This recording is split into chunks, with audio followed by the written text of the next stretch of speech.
जिंदाबाद जिंदाबाद। बहुजन समाज पार्टी जिंदाबाद जिंदाबाद जिंदाबाद। माननीय बहन कुमारी मावती जिंदाबाद जिंदाबाद जिंदाबाद। माननीय आकाशानंद जी जिंदाबाद जिंदाबाद जिंदाबाद। माननीय आकाशानंद जी आप आगे बढ़ो, हम आपके साथ हैं। माननीय आकाशानंद जी आप आगे बढ़ो, हम आपके माननीय आकाशानंद जी आप आगे बढ़ो, साथ हैं। माननीय आकाशानंद जी आप आगे बढ़ो, आपके साथ हैं। माननीय आकाशानंद जी। हेलो हेलो, माइक बंद, माइक बंद।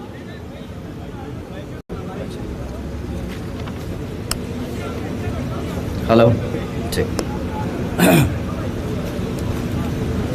लगे। जय भीम।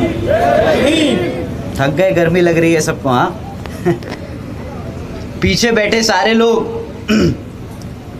आप बीएसपी की कैडर मीटिंग में आए हैं।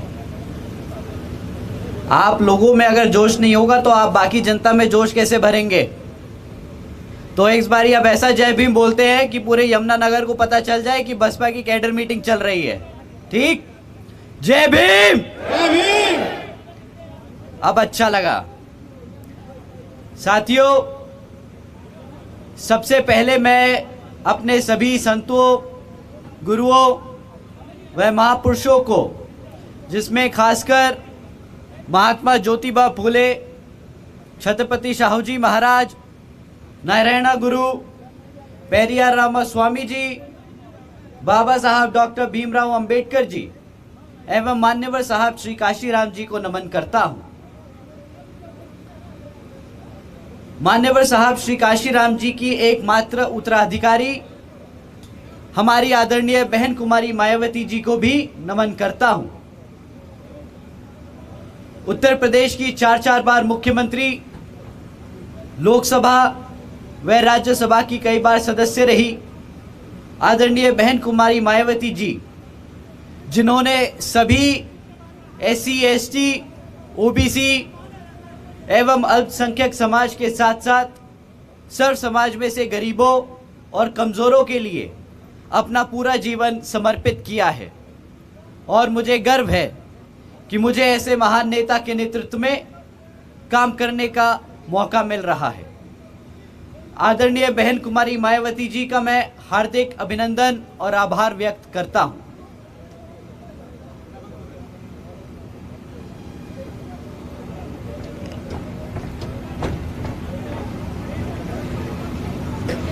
साथियों, जैसा कि आपको पता है कि अब कुछ ही समय में विधानसभा आम चुनाव और लोकसभा चुनाव होने वाले हैं। इसका मतलब है कि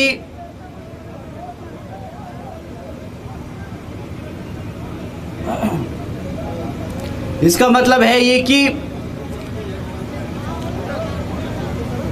मनुवादी सोच रखने वाली पार्टियां, कांग्रेस, बीजेपी जैसी, अब आपके बीच में फिर आएंगी और फिर से आपको गुमराह करने की कोशिश करेंगी।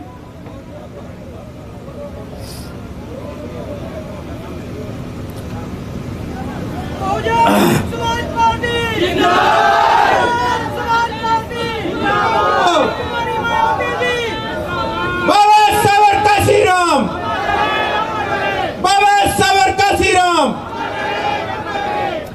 अच्छा, कुछ लोग लगता है यहाँ पे स्वागत करना चाहते हैं। हाँ, तो भेज दीजिए, कोई बात नहीं, सब अपने दिल से बुला रहे हैं, कोई बात आने दीजिए, बट ज्यादा समय जाया ना करें, सब बहुत देर से इंतजार कर रहे हैं। आइए।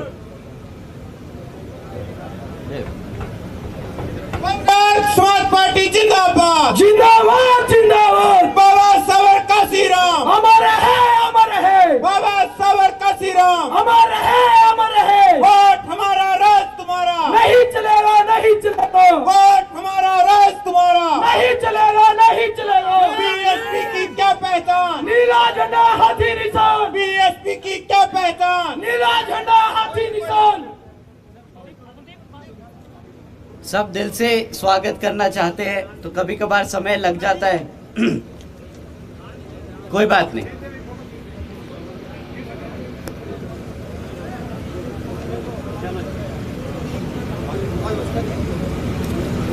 साथियों, जैसा कि आपको मालूम है कि ये समीक्षा बैठक है आपके कैडर की, आपके बूथ लेवल की, सेक्टर लेवल की और विधानसभा लेवल पे। क्या आप लोग जानते हैं कि ये बूथ लेवल का और सेक्टर लेवल का ये कमेटी सिस्टम किसने बनाया था? आपकी पार्टी को भारत की तीसरी सबसे बड़ी पार्टी बनाने का श्रेय मान्यवर साहब और बहन जी को जाता है। मान्यवर साहब और बहन जी ने ये सिस्टम काफ़ी सोच समझ के तैयार किया था और ये सिस्टम इतना इफ़ेक्टिव है, इतना केपेबल है कि अगर इसे हमने सही तरीके से ज़मीनी स्तर पे इम्प्लीमेंट कर दिया तो तीसरी नहीं, भारत की सबसे बड़ी पार्टी बन सकते हैं आप लोगों ने पिछले कई वर्षों से बहुत मेहनत करी है। कई स्तर पे आप लोगों ने काम किया है। कभी आपने बूथ लेवल पे काम किया, तो कभी आपने सेक्टर पे, तो कभी आपने विधानसभा स्तर पे काम किया, कभी आपने कार्यकर्ता बन के काम किया। परंतु जब ये पार्टी शुरू की गई थी तब आप सब 18, 19, 20 साल के हुआ करते थे। आज आप सब हमसे बड़े। आज आपका काम हमें युवा साथियों को आशीर्वाद देने का काम। अब आपका काम अपने बच्चों को, अपनी आने वाली पीढ़ी को ये समझाने का काम है कि कैसे उस बूथ लेवल पे काम करना है, किस तरीके से उस विधानसभा सेक्टर कमेटी में काम करना है, सेक्टर लेवल पे काम करना है, क्या मैसेज देना है। ये मैं आपको नहीं समझा पाऊंगा जितने अच्छे तरीके से आप खुद अपने बच्चों को बता पाएंगे, क्योंकि आपको जितने भी यहाँ बड़े बुजुर्ग बैठे हैं, आप सबको मान्यवर साहब ने खुद कैडर कैंप दिया है। मेरी किस्मत इतनी अच्छी नहीं थी कि मैं मान्यवर साहब के साथ उनके कैडर कैंप में शामिल हो सकूं, पर आप लोगों की थी। अब आप लोगों का फर्ज बनता है कि अपने आने वाली पीढ़ी को इनकरेज करें, उन्हें उत्साह दें, उन्हें सही राह दिखाएं, उन्हें इन सेक्टर और बूथ लेवल कमेटी पे हिस्सा लेने को इनकरेज करें। साथियों, जब आप ये बूथ लेवल की कमेटी तैयार कर लेंगे, हर एक बूथ लेवल पे आप नौजवान तैयार कर देंगे, तब जब इलेक्शन का समय आएगा, पूरे सिस्टम को, पार्टी के पूरे सिस्टम को उतनी मेहनत नहीं करनी पड़ेगी जितनी पूरा सिस्टम जब पूरे स्तर पे अपने लेवल पे काम कर रहा होगा। बूथ लेवल पे बूथ लेवल के लोग काम कर रहे होंगे, विधानसभा लेवल पे विधानसभा के, और स्टेट लेवल के स्टेट लेवल पे। जब तक आप ये मशीन को बनाएंगे नहीं और अच्छे से चलाने की कोशिश नहीं करेंगे, तब तक ये पार्टी उस तेजी से आगे नहीं बढ़ पाएगी। इसमें आपको आगे बढ़ाने के लिए अपनी पूरी जी जान लगानी पड़ेगी। आपको बताना होगा, अपने बच्चों को एक बार कमेटी में बिठाने के बाद उन्हें बताना होगा कि क्या काम करना है। स्तर स्तर पे जाके उन्हें समझाना होगा कि किस तरह कांग्रेस और बीजेपी की जो सरकारें चल रही हैं, किस तरह वो बहुजन समाज विरोधी हैं। बहुजन समाज के साथ साथ जो गरीब हैं, कमज़ोर हैं, वो विरोधी हैं। आपको मालूम होगा, आपके हरियाणा में अभी कुछ ही दिन पहले नूह में हिंदू मुसलमान हुआ, उनके झगड़े चालू करे गए। आपको लगता है क्या कि मुसलमान समाज हिंदू समाज के खिलाफ है? क्या मुसलमान भाई हमारे जो यहाँ मौजूद हैं, आपको लगता है क्या हिंदू समाज आपके खिलाफ है? एक बार हाथ उठा के बताइए अगर आपको लगता है कि आपस में झगड़ा नहीं है। हर धर्म, हर जाति सिर्फ एक चीज बताता है कि मिल बांट के कैसे आगे बढ़ना है। कोई धर्म ये नहीं बोलता कि इसका गला काटो कि उसका गला काटो, उसका भगवान बुरा है कि इसका अल्लाह बुरा है कि इसका राम बुरा है। कोई धर्म ये नहीं सिखाता। और जब हमारी जिंदगी में अगर नौकरी नहीं है, पेट भरने के लिए नहीं है, तो कोई धर्म काम नहीं आएगा। भगवान आपको आके आपका पेट नहीं भरेंगे।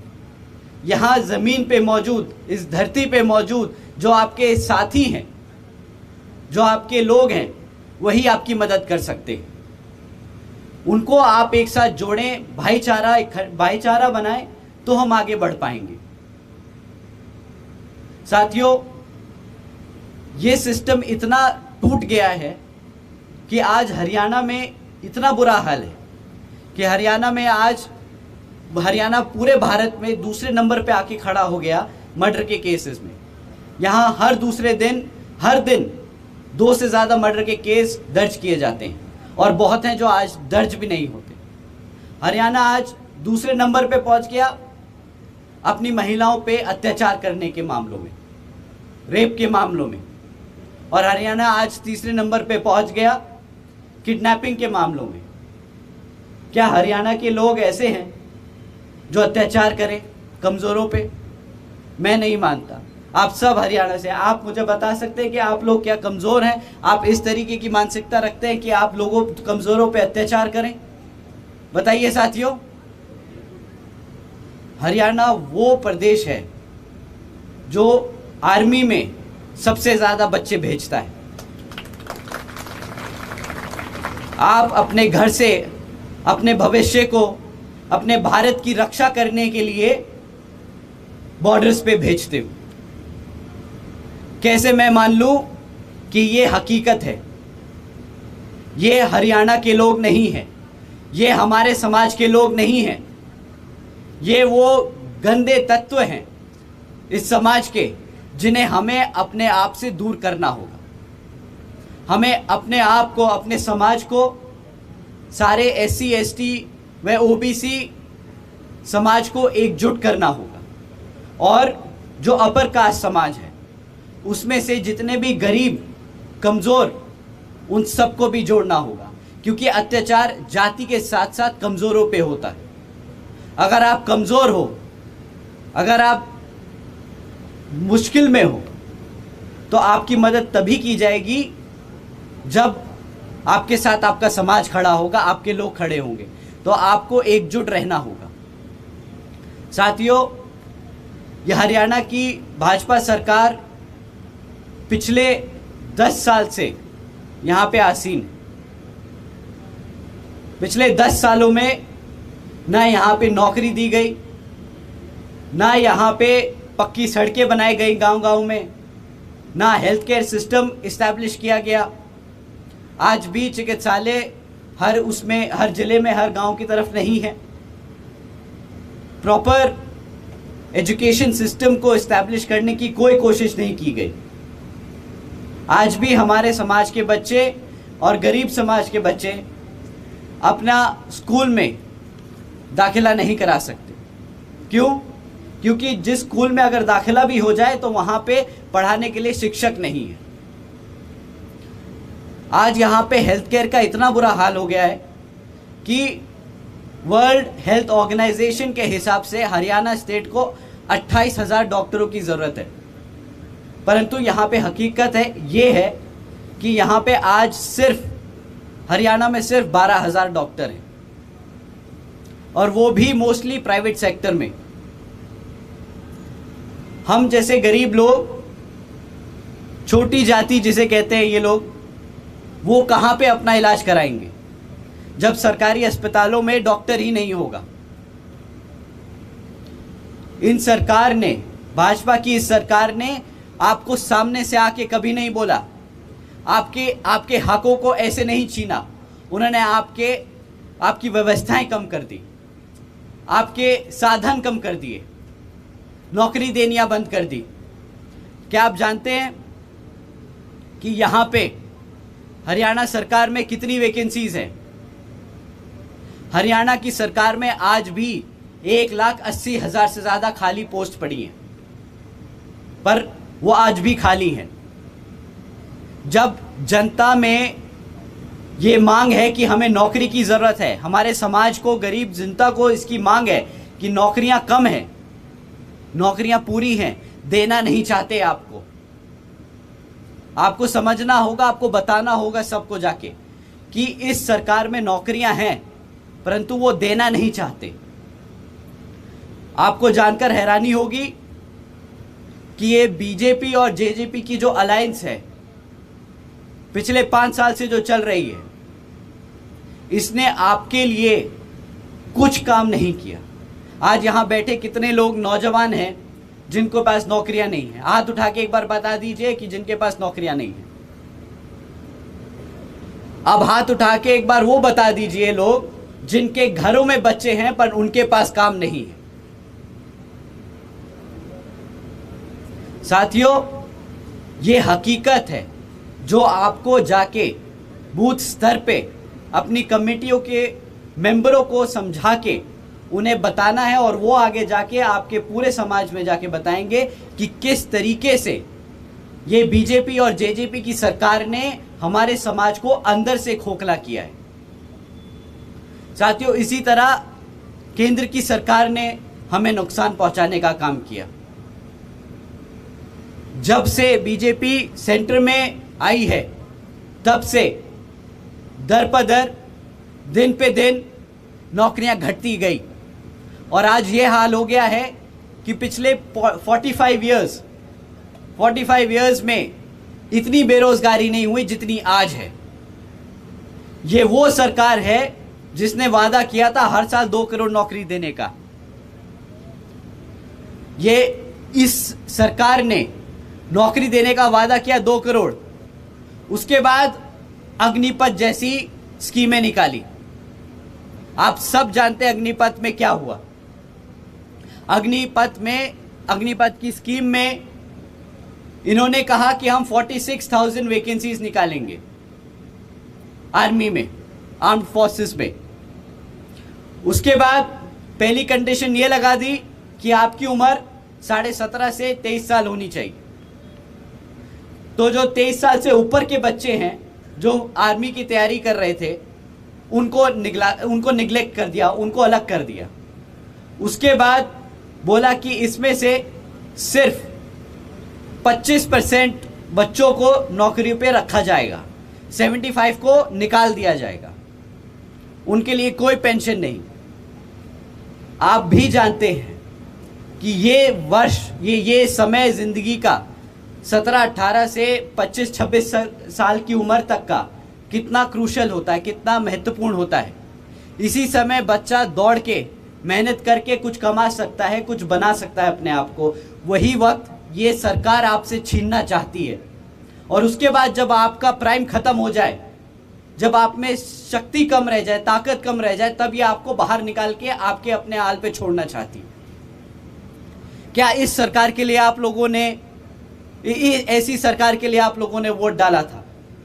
ये आप लोगों को जाके पूछना है अपने सर समाज के साथियों से। साथियों, पहले तो नौकरी नहीं दी, पहले तो नौकरियां नहीं दे पाए। उसके बाद जिन लोगों पे बची कुछ नौकरियां थी और जो आप लोग मेहनत करके इधर उधर से अपने खाने का खर्चा निकालते थे, जो पैसे इकट्ठे करते थे, स्पेशली जो यहाँ महिला बैठी हैं वो बता पाएंगे। आप सब ने जो अपनी छोटे छोटे मेहनत करके पैसे बचाए थे। मुझे याद है जब हम गांव में रहते थे तो हमारी माँ, हमारी नानी किस तरीके से आटों के डिब्बे में, मसालों के डिब्बों में पैसे दबा के रखती थी इमरजेंसी के समय के लिए। हमारे सब समाज के गरीब लोगों ने यही किया। 500-500, 1000-1000 रुपए के नोट जैसे जैसे बचते गए उन्होंने बचाते संभाल के रखते चले गए। पर मोदी जी एक दिन आते हैं रात को 8 बजे और बोलते हैं आपके 500 और 1000 के नोट बेकार हैं। एक बार नहीं सोचा कि जो इस जनता ने इतनी मेहनत करके इतने सालों की कमाई को एक जोड़ा था एक बुरे समय के लिए, कि कल कोई अगर समय ऐसा है कि उन्हें पैसे की जरूरत पड़े, उन्होंने वो आमदनी ही खत्म कर दी। किसके नाम पे? आपको भटकाने की कोशिश करी। कहा कि ये हमने नोट बंद किस खुशी में किए कि हम काला धन खत्म कर देंगे, करप्शन खत्म कर देंगे। पर आप सब जानते हैं कि ना वो काला धन खत्म हुआ, ना कोई करप्शन खत्म हुआ। कितने लोग यहां बैठे हैं जो बता सकते हैं कि कितने लोगों को काले धन के केसेस में अंदर करा गया? कोई खबर आई आप लोगों के पास?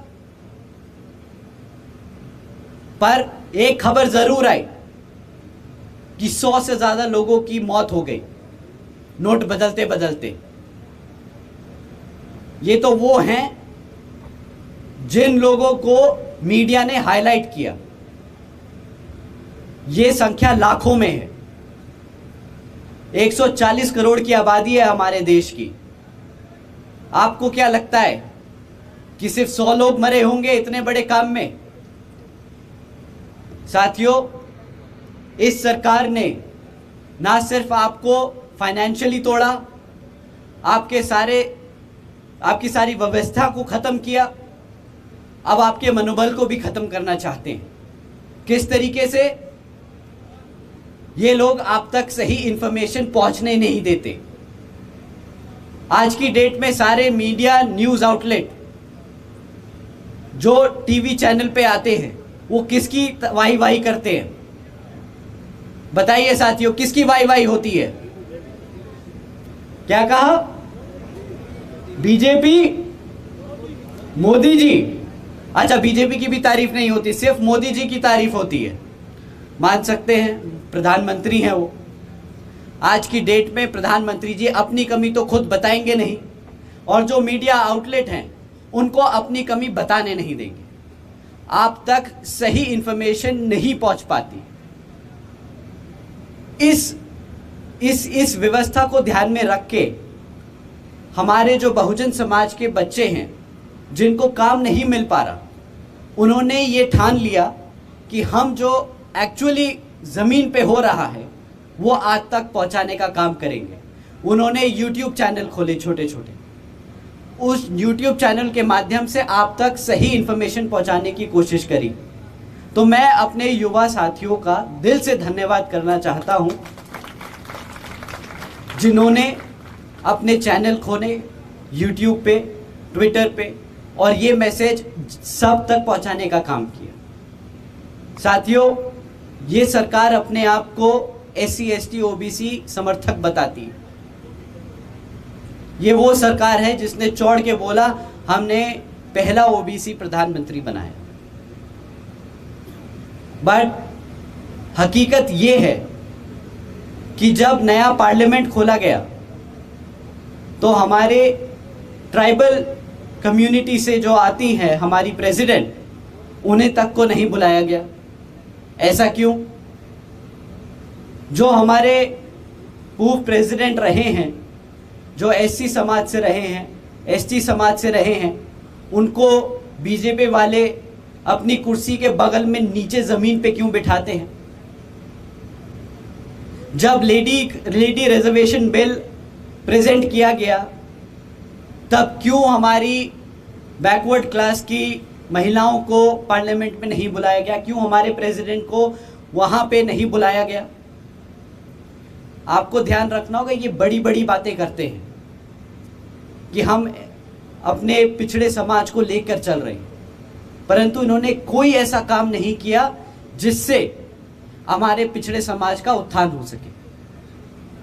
आज की खबर है, बीजेपी के एक MP ने सांसद सदन में BSP के सांसद को, जो मुस्लिम समाज से आते हैं, उनके लिए इतने अपशब्द इस्तेमाल करे जो मैं आज यहाँ मंच पे नहीं इस्तेमाल कर सकता। उन्होंने इंडिया के पार्लियामेंट में वो शब्द इस्तेमाल करे, आप लोगों ने सुना होगा। साथियों, ये हकीकत है। इनके शब्दों में मत आइए, इनकी हरकतों को नोट कीजिए कि कैसे इन्होंने हमें दबाने की कोशिश की। साथियों, यही वो सरकार है, यही वो पार्टी है। जब श्री VP सिंह जी की सरकार थी तो मंडल कमीशन रिपोर्ट को लागू कराने के लिए BSP ने अपनी जान लगा दी और मंडल कमीशन रिपोर्ट को लागू कराया, जिसके तहत हम सबको आज रिजर्वेशन मिला। परंतु जैसे ही ये मंडल कमीशन रिपोर्ट लागू हुई, भाजपा ने श्री वीपी सिंह की सरकार से अपना समर्थन खींच लिया ताकि वो उन्हें समझा सके कि ये दबा हुआ कुचला हुआ समाज है जिसको उठने नहीं देना। ये हकीकत है इस बीजेपी की।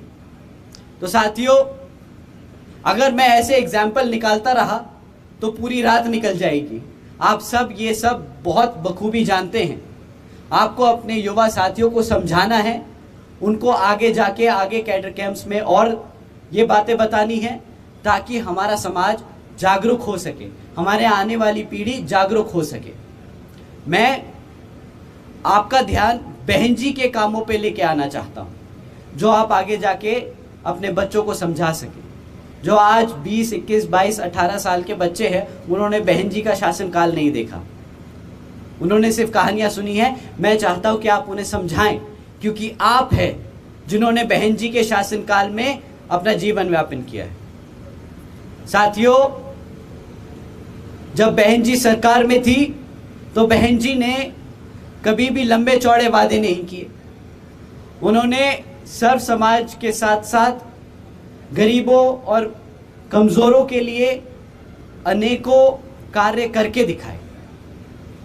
सबसे पहले बहन जी ने अपने महापुरुषों को सम्मान देने के लिए उनके नाम पे कई सारी यूनिवर्सिटीज और कॉलेजेस रखे, कई सारे जिलों के नाम रखे, ताकि हमारे बच्चे, आने वाली पीढ़ी जो पढ़ेगी इन सरकारी कॉलेजेस और यूनिवर्सिटीज में, अपने महापुरुषों के नाम की डिग्री लेके निकलेगी। हम आज कॉन्स्टिट्यूशन पे फादर ऑफ कॉन्स्टिट्यूशन बाबा साहब भीमराव अंबेडकर जी को कहते हैं। हम इसलिए आज उन्हें याद कर पाते हैं क्योंकि उन्होंने हमें संविधान दिया, पूरे भारत को उन्होंने संविधान दिया। आज कांग्रेस और बीजेपी भी उनको नकार नहीं सकती, वो इसीलिए क्योंकि उन्होंने वो कॉन्स्टिट्यूशन दिया। ऐसे ही बहन जी ने उसी चीज से प्रेरणा लेते हुए यूनिवर्सिटीज और कॉलेजेस के नाम रखे कि जब हमारे बच्चे यूनिवर्सिटीज और कॉलेजेस से पास आउट हो, डिग्री ले, उनकी डिग्री पे हमारे महापुरुषों का नाम हो।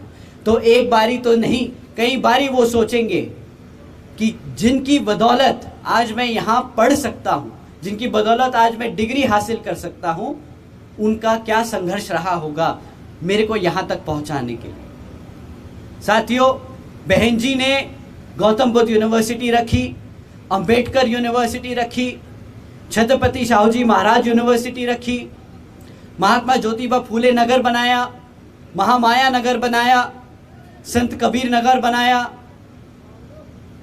ये सारे नाम बहन जी ने, इसके साथ साथ अनेकों नाम रखे जो यूपी में सपा की सरकार ने आके बदल दिए। सपा भी कुछ खास अच्छी नहीं है, कहीं आप सोचें कि वो भी यादवों की पार्टी है, बैकवर्ड क्लास की पार्टी है, तो हम पे अत्याचार नहीं करेगी। यूपी में हमारे यूपी के सारे साथी, आपके बगल में लगा हुआ यूपी है, आप सब जानते हैं कि कितना अत्याचार सपा की सरकार में हुआ है। साथियों, आदरणीय बहन जी ने अपने शासनकाल में अपनी बच्चियों का खास ध्यान रखा। उन्होंने एजुकेशन सिस्टम पे काफ़ी ध्यान रखा। उन्होंने अपनी बच्चियों को 12वीं तक की शिक्षा मुफ्त में हासिल प्राप्त कराई। आपको जानकर हैरानी होगी कि इस मुफ्त शिक्षा को हासिल कराने के लिए बहन जी ने 600 करोड़ से ज़्यादा की लागत लगाई। आज की कोई भी सरकार आपके सामने आके ये काम नहीं बता सकती कि उसने अपने बच्चों के लिए, हमारे समाज के बच्चों के लिए क्या काम किया। आदरणीय बहन जी ने अपने शासनकाल में यूनिवर्सिटीज़ में हमारे बैकवर्ड क्लासेस के बच्चों के लिए 27% आरक्षण की व्यवस्था तय की। साथ ही साथ आदरणीय बहन जी ने गरीब बालिका आशीर्वाद योजना के तहत 3,250 करोड़ रुपए इन बच्चियों को 1-1 लाख रुपए के तौर पे बांटने का काम किया। ये पैसे सीधा तब दिए गए जब बच्ची पैदा होती। 1 लाख रुपए बहन जी ने 3,500 करोड़ रुपए खर्चे अपने बच्चियों को एक उज्जवल भविष्य देने के। आदरणीय बहन जी ने अपने शासनकाल में 12,500 करोड़ की लागत से हमारे SC ST व OBC के साथ साथ आदिवासी समाज के लोगों के लिए 3,50,000 से ज़्यादा परिवारों को महामाया आवास योजना के तहत अपना खुद का घर दिया। साथियों, इन सब के साथ साथ बहन जी ने अपने शासनकाल में अपने युवा साथियों के लिए काफ़ी ध्यान रखा, उनके लिए काफ़ी नौकरियों के व्यवस्था तय की। आपको जानकर हैरानी होगी कि 90,000 से ज़्यादा शिक्षकों को सरकारी नौकरी देने का काम किया बहन जी ने। 1 लाख से ज़्यादा सफाई कर्मचारियों को भर्ती किया और 2 लाख से ज़्यादा पुलिस फोर्स में भर्ती किया गया। जैसा कि आपको बेनीवाल जी ने बताया अभी कि अगर आपने बहन जी ने ये सारी नौकरियां कैसे बांटी, अपने कमज़ोर समाज के लिए कैसे उन्होंने इफेक्टिवली इसको बांटने का काम किया। आपकी जो बूथ लेवल की कमेटी, आपकी जो सेक्टर लेवल की कमेटी, आपकी जो विधानसभा की सेक्टर की जो कमेटियां हैं, उसमें से लोगों को उठा उठा के उन्होंने नौकरी देने का काम किया है। आप ही का फायदा है, आप ही का फायदा है कि जब दोबारा से हमारी सरकार बनेगी तो फिर से बहन जी यही काम करने का काम करेंगे। आपके बूथ लेवल से लेकर बच्चों को उठा के सीधा सरकारी नौकरी देने का बहन जी काम करेंगे। तो अगर आप चाहते हैं कि आपके बच्चों को नौकरियां मिले तो आपको पार्टी को बूथ लेवल से लेके विधानसभा और स्टेट लेवल तक मजबूत करना हो। साथियों, आदरणीय बहन जी ने SC ST व OBC एवं अल्पसंख्यक समाज के साथ साथ सर्व समाज में से गरीबों कमज़ोरों को मुफ्त में कभी राशन देने का काम नहीं किया। उन्होंने कभी नहीं कहा कि आओ मुफ्त में 2 किलो चीनी, 2 किलो आटा, 2 किलो तेल ले लो।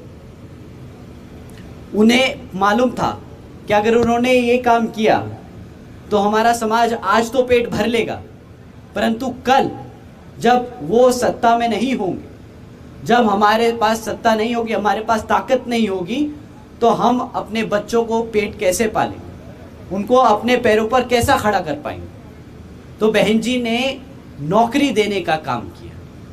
तो साथियों, आपको ध्यान रखना होगा कि अगर कोई पार्टी आपके बीच में आके बोलती है कि मैं आपको मुफ्त में बिजली दूंगा, मैं आपको मुफ्त में राशन दूंगा, आपको सीधा हाथ जोड़ के बोलना है, भाई साहब आप शासन कर रहे थे, राज कर रहे थे हम पे, हमारे प्रदेश पे पिछले 10 साल से। मेरे बच्चे को आज तक नौकरी नहीं मिली, पेंशन नहीं मिली। मैं आज अपना सर उठाकर समाज में नहीं घूम सकता क्योंकि मेरे पास पेट भरने के लिए पैसे नहीं हैं। तो जब आप राज कर रहे थे तो तब आपको यह ध्यान रखना था। आज जब मेरे पास वोट का अधिकार है, जब वोट देने की बारी आई है, तो आप फिर से आके मेरे को ये फालतू के वादे सुनाने वाले। तो साथियों, पलट के आपको सिर्फ एक ही जवाब देना है कि मेरा वोट तो सिर्फ हाथी को जाएगा। और घबराना नहीं बोलते वक्त, घबराना नहीं बताते वक्त कि आप किस खेमे से हैं, बताते वक्त घबराना नहीं कि आप किस समाज से हैं, किस पार्टी से हैं। बाबा साहब घबराते नहीं थे। बाबा साहब ने ढंके की चोट पे इस भारत को संविधान देने का काम किया। भारत को साथ साथ हमारे समाज को रिजर्वेशन देने का काम किया, महिलाओं को एक इज्जतदार जिंदगी जीने का अधिकार दिया। साथियों, आप उनके बच्चे हो, हम में उनका खून दौड़ता है, तो हम डरते और घबराते नहीं हैं। हम चौड़ के बोलते हैं कि हाँ है हम SC, हाँ हम हैं ST, हाँ है हम OBC समाज से, और हमारी ताकत इतनी है कि अगर अपने पे आ गए तो तुम्हें कल गद्दी छोड़नी पड़ सकती है।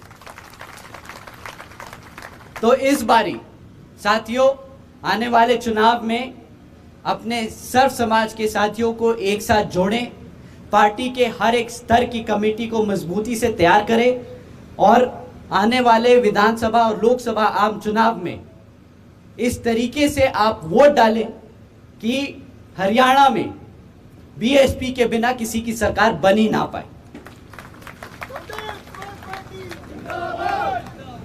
बहन जी ने आपके ऊपर ये जिम्मेदारी छोड़ी है, तो आपसे उम्मीद करता हूं कि बहन जी को आप निराश नहीं करेंगे।